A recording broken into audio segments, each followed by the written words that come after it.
Alright, y'all, these are some shooting tips on NBA 2K22 to help you guys become better shooters and green more shots. Mike Wang recently released some posts via Reddit to help break down the shot contest system. If you guys have a better understanding of how the shot contest system works, you will be able to choose the right jump shot and lower your contest, in turn helping you guys increase your make percentage. What's good, AllCity fam? I'm AllCity and thank you for tuning in. I would like to mention, if you guys are looking for players to run with on NBA 2K22, come on out and join our Discord. We'd love to have you. If you guys so happen to find this video helpful, informative, or interesting, please consider dropping a like and subscribing if you're new. Let's set a like goal for 212.5 likes. If you guys could crush that like goal, I'd definitely appreciate it. Let's get right. This first post from Mike Wang is in regards to the shot contest system. If you guys don't know, NBA 2K2's made a great video on particular jump shots that lean a certain direction, in turn cause the defender to give you guys more of a contest on your jump shots. And Mike Wang is responding to this particular lean and contest system. I want to help break down this post from Mike Wang. He says, look at the comparison of where Butler's hand is at the moment the shot leaves the shooter's hand. He goes on to say that's where the difference is. There are two main points where a jump shot contest is evaluated. One, the moment the shooter leaves his feet, and the moment the ball leaves the hand. At takeoff, height delta, ratings / badges, defender's angle between the shooter and the rim, and proximity are the main components. At shot release, the same factors apply, but replace height delta with the position of the closest hand and the position of the ball at release. So let's consider from this post the two main points where jump shots are evaluated for a contest. Number one, the moment where a shooter leaves his feet. NBA 2K2 was making the argument that where a shooter leaves his feet and where he lands are two totally separate things and could cause you to have a greater contest. So if we're considering the first point of where a shooter leaves his feet, if your motion is going straight up and straight down, then you have more leverage for less of a contest, as you guys see in the image. But that then leads us to our second point in which jump shots are evaluated for a contest, and that's the moment where the ball leaves the shooter's hands. If your jump shot is leaning you in a particular direction, especially if it's leaning you toward a defender, regardless if it's the off ball or on ball hand, the defender will have a greater contest because on the release,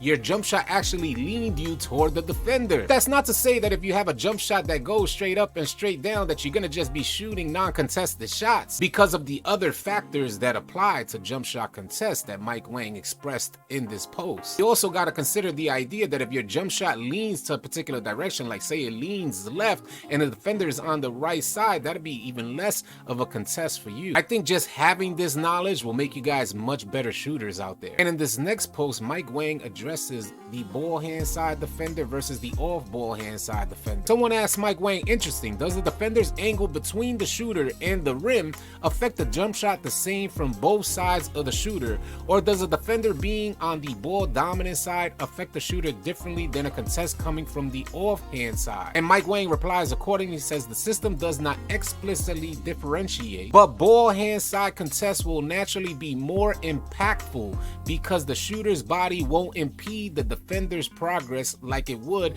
if he was coming from the offhand side. So Mike Wang is basically saying if you guys are a right hand shooter and you want to lower your shot contest, preferably you should be having the defender on the left side so your body can create some distance between you and your defender when taking your shot, limiting the amount of contest that you receive on your jump shot. And the same goes if you're a left hand shooter, you want to have the defender on your right side so your body can impede some of the impact from a jump shot contest. And I know a lot of you guys are wondering about jump contests versus hands up contests. Mike Wang also addresses this. Irv Gotti asks Mike Wang, Mike, when will you recommend using jump contests on the perimeter? I'm finding that a lot of jump contests result in fouls even if there's a good amount of distance between the shooter and the defender. The frequency of fouls on three-point shot almost discourages the use of jump contests currently. Let me know if you guys feel the same way, because I'm noticing this a lot as well. It's almost like they did something with the sliders that force a foul more often than not if you guys are jumping to contest the shot. In Mike Wang's response, he says if you're on top of the shooter or at least pretty close when he starts the shot, right stick hands up is usually enough to force a miss. You also got to factor in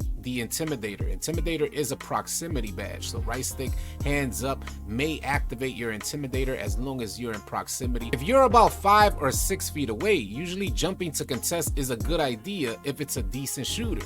But yeah, it's a gamble. If you're really far away and basically sprinting on a very late closeout, the risk of getting a foul on a jumping contest is higher. So usually I stay down in those situations and just hope the shooter borks the timing. So for you shooters out there that are trying to green more often and increase your make percentage, if you see a defender on a late closeout sprinting to jump and make a contest, take your shot, because more than likely you're gonna have odds in your favor and get a foul if he jumps to contest you. I would love to hear your thoughts on what you think about jump contests, how to minimize jump shot contests. You know, badges like Deadeye, Blinders, and Mismatch Expert really help for these contested shots, and it seems to me that 2K puts the odds in the offense favor. Hopefully you guys found this video helpful and or informative, and if you did, please consider dropping a like on the video. If you're new to the channel, please consider subscribing, as we intend to have a ton of 2K22 content coming your way. I'll catch you guys on the next video. Easy, y'all.